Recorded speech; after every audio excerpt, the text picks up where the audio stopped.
Hello everyone, welcome back to the channel. So यहाँ पर हम एनवायरनमेंट और इकोलॉजी के करंट अफेयर डिस्कस करने वाले हैं।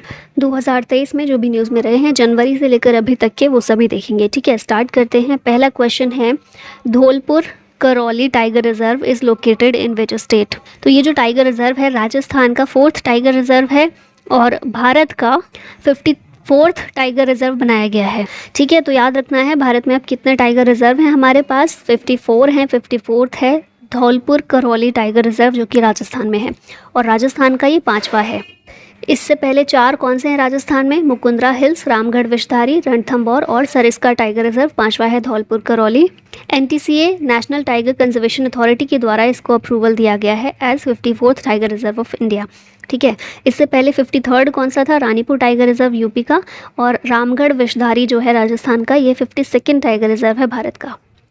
नेक्स्ट क्वेश्चन है, Batagaika crater is located in which country.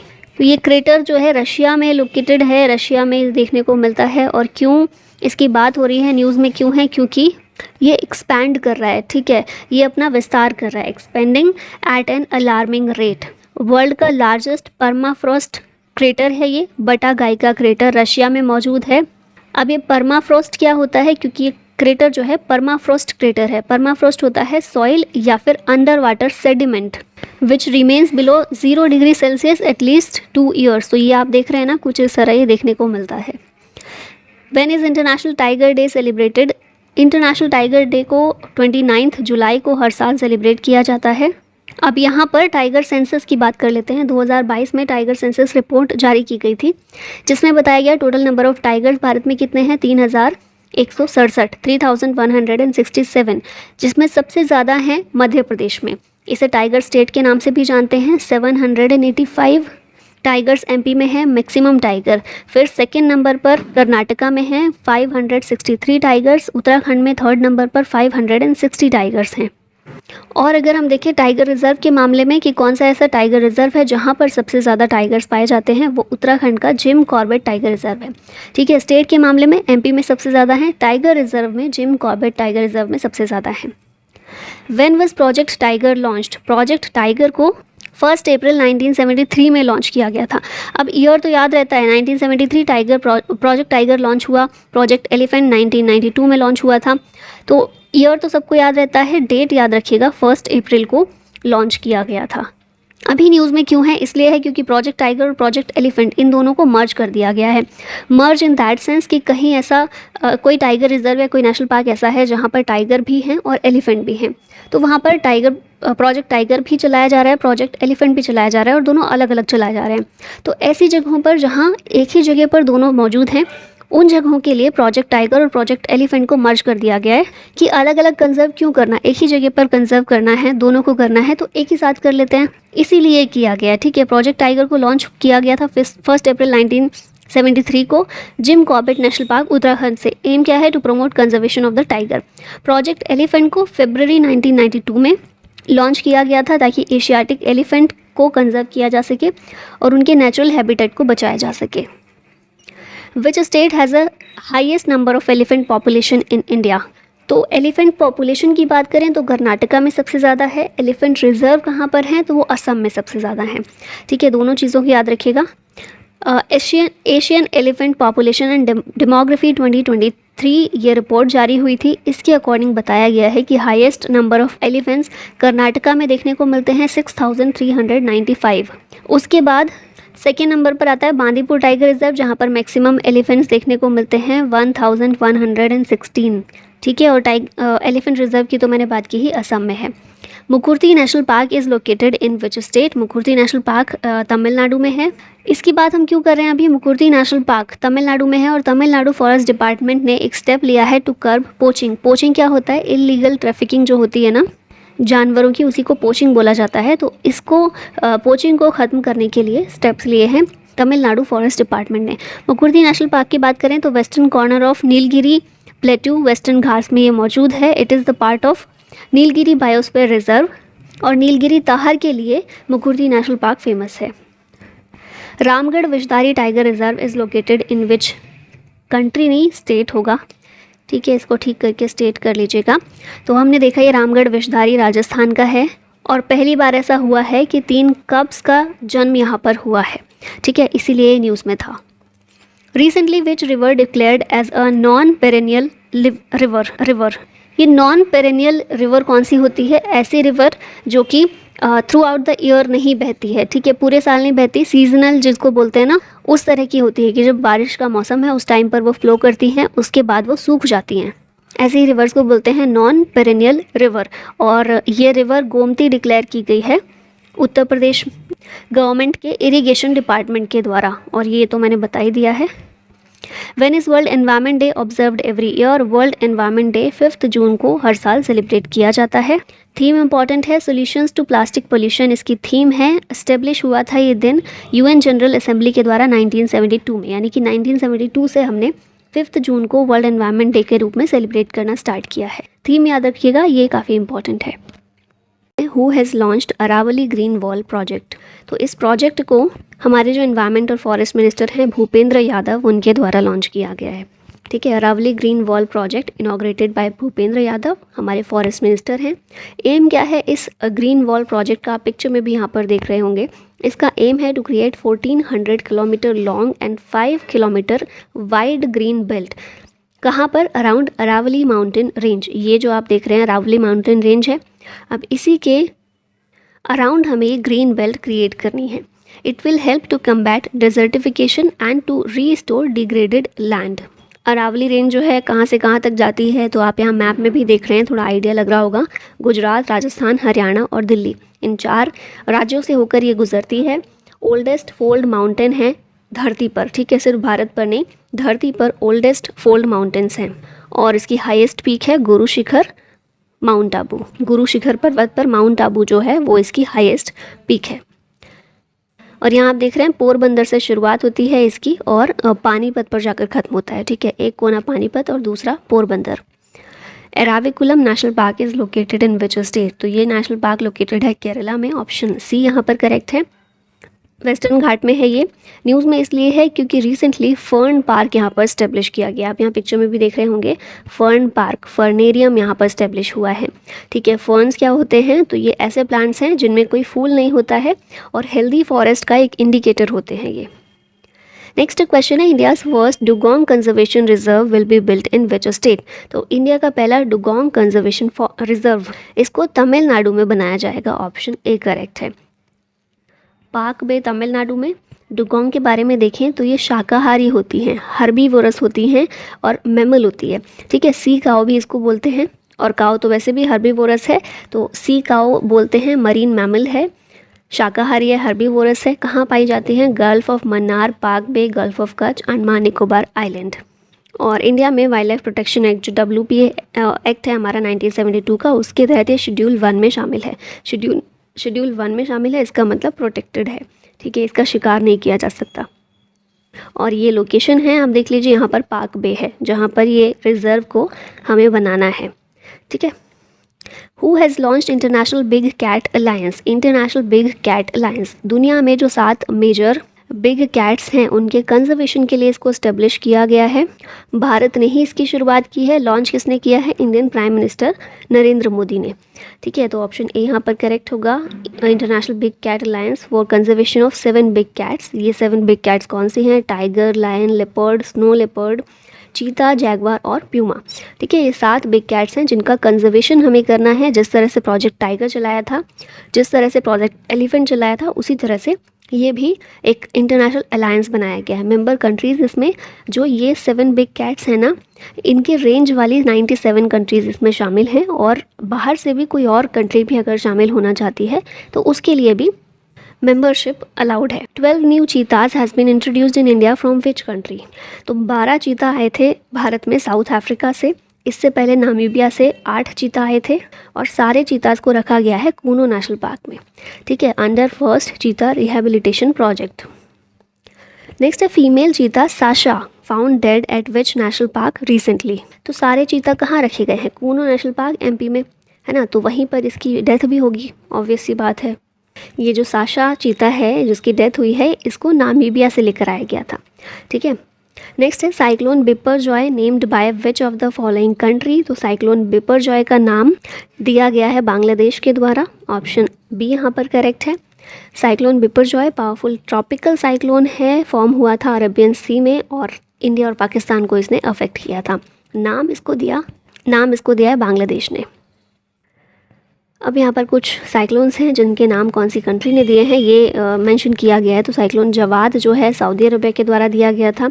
Shaheen का नाम कतर ने दिया, यास ओमान। गति का नाम, गति तो समझ में आ रहा होगा है ना, भारत ही दे सकता है क्योंकि थोड़ा हिंदी नेम है। फिर साइक्लोन ताउकाते, ये नाम म्यांमार के द्वारा दिया गया था। फिर उसके बाद है साइक्लोन गुलाब, पाकिस्तान ने दिया है। निवार ईरान के द्वारा, निसर्ग बांग्लादेश ने दिया, आसानी श्रीलंका और सितरंग थाईलैंड के द्वारा दिया गया है। Which state has been ranked first for overall environmental performance. ये स्टेट है हमारा तेलंगाना। ओवरऑल एनवायरमेंट परफॉर्मेंस में इसने टॉप रैंक हासिल की है। State of India's environment report जारी की गई थी। किसने रिलीज़ किया इसको? Centre for science and environment ने, CSE ने। ठीक है, ओवरऑल एनवायरमेंट परफॉर्मेंस में तेलंगाना टॉप पर है क्योंकि इसने अपने फॉरेस्ट कवर बढ़ाए हैं, साथ में म्यूनिसिपल वेस्ट ट्रीटमेंट के लिए भी ये रहा है टॉप पर। सेकंड MP रहा है, थर्ड पर दिल्ली और फोर्थ नंबर पर गुजरात।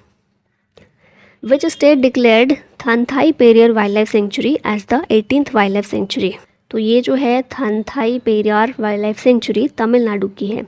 ठीक है, जिसे 18th वाइल्ड लाइफ सेंचुरी के रूप में डिक्लेयर किया गया है रिसेंटली। ये इरोड डिस्ट्रिक्ट ऑफ तमिलनाडु में है और यहाँ पर एनिमल्स कौन कौन से पाए जाते हैं इस सेंचुरी में? तो 10 टाइगर्स यहाँ पर हैं, एलिफेंट्स हैं, लेपर्ड्स हैं, वाइल्ड बोर्स, गॉर्स और deer. Who has launched save wetlands campaign for wetland conservation. Wetland conservation के लिए सेव वेटलैंड्स कैंपेन इसको शुरू किया है हमारे भूपेंद्र यादव, फॉरेस्ट मिनिस्टर ने। Environment, forest and climate change minister हैं हमारे। और इंडिया में रामसर साइट्स कितनी हैं? क्योंकि वेटलैंड्स कंजर्वेशन का एक बहुत बढ़िया तरीका ये है इंटरनेशनल लेवल पर कि रामसर साइट्स घोषित कर दिया जाता है उन जगहों को। तो भारत में अभी फ़िलहाल कुल 75 रामसर साइट्स हैं। Neelakurinji plant is mainly found in which region of India. तो नीलकुरुंजी प्लांट जो है ये आप देख रहे हैं ना, पूरा पर्पल कलर के फूल होते हैं, वेस्टर्न घाट में पाए जाते हैं। इंपॉर्टेंट इसलिए हैं क्योंकि 12 साल लगते हैं इसमें ये फूल होने में। ठीक है, तो लंबे इंतज़ार के बाद हमें देखने को मिलते हैं, 12 सालों बाद इस तरह का एक पूरा फील्ड देखने को मिलता है। इसको इंक्लूड किया गया है WPA की शेड्यूल 3 लिस्ट में। ठीक है, प्रोटेक्टेड प्लांट की लिस्ट में इसको शामिल किया गया है by ministry of environment, forest and climate change. Western Ghat में पाए जाते हैं from Mangala Devi hills to Nilgiri hills. Next है India to be covered by Doppler weather radar network by which year. तो ये 2025 तक डॉपलर वेदर रडार नेटवर्क के ज़रिए इंडिया को कवर किया जाएगा। अच्छा, जो दिल्ली में मौसम विज्ञान भवन है, जब मैं उसके बाहर से जा रही थी तो मेरी भी नज़र इस पर गई थी और कई बार बाहर से निकले लेकिन इस पर कभी नज़र नहीं गई। अभी लास्ट टाइम ही जब गई इस पर नज़र गई तो ये लगा कि ये फ़ुटबॉल क्यों रखी हुई है, मौसम विज्ञान भवन जो है उसके ऊपर फ़ुटबॉल का क्या काम है, क्योंकि इसका शेप कुछ ऐसे ही ना फुटबॉल की तरह बनाया हुआ है। आप ऐसे किसी को पता हो रीज़न तो बताइएगा ज़रूर।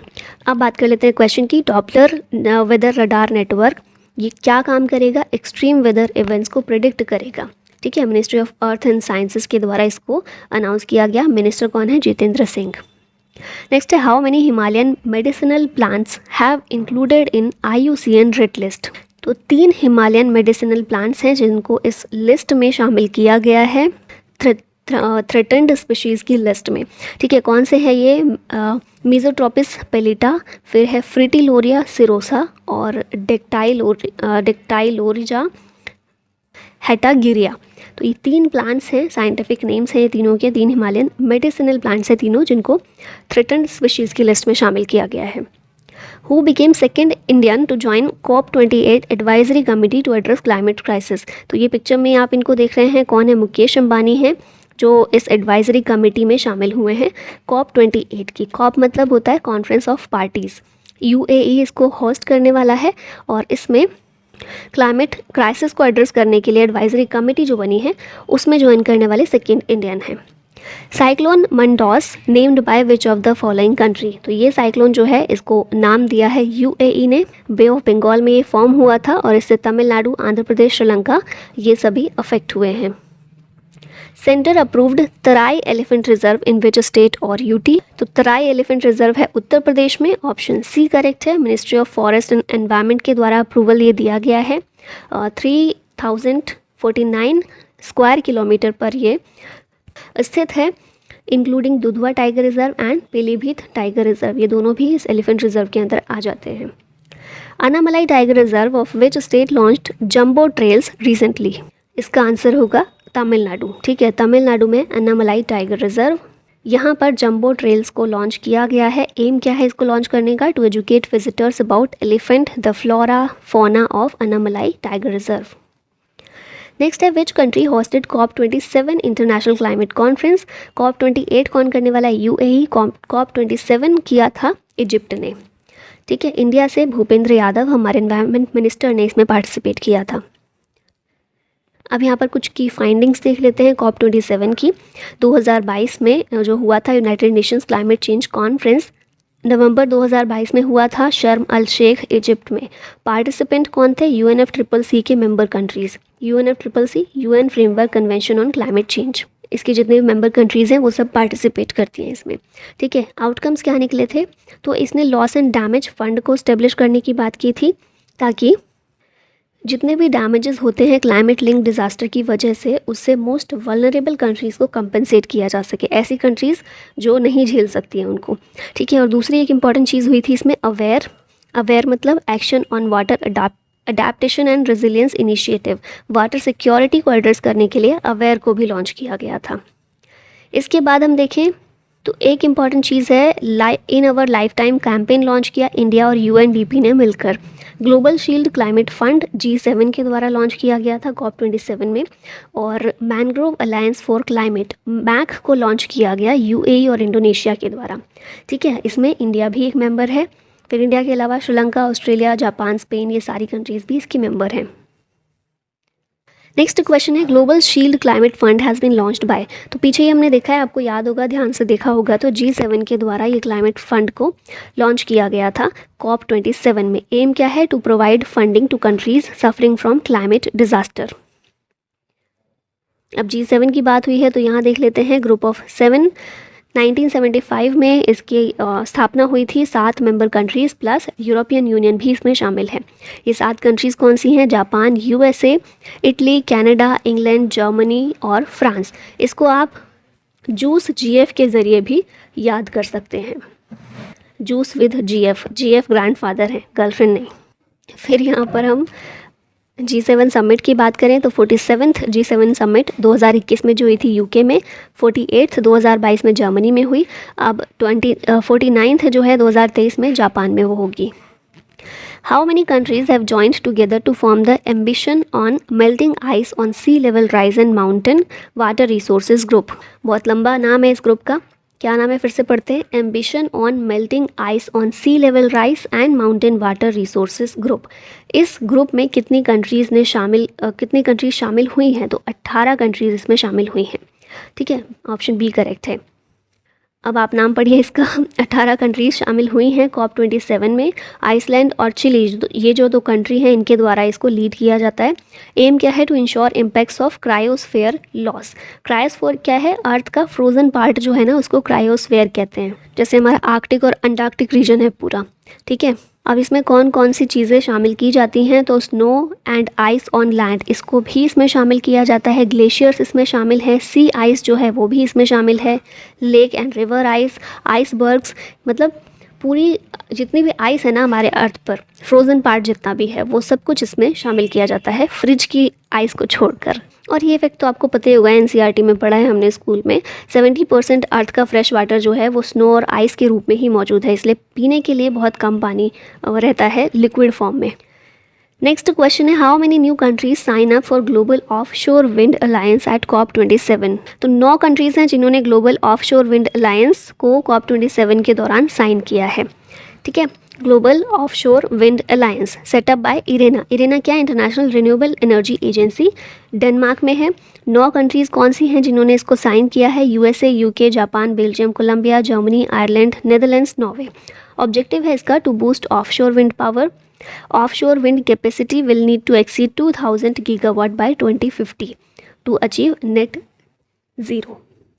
Emissions gap report 2022 the closing window has been released by, इस रिपोर्ट को रिलीज़ किया है UNEP united nations environment programme ने COP27 के दौरान।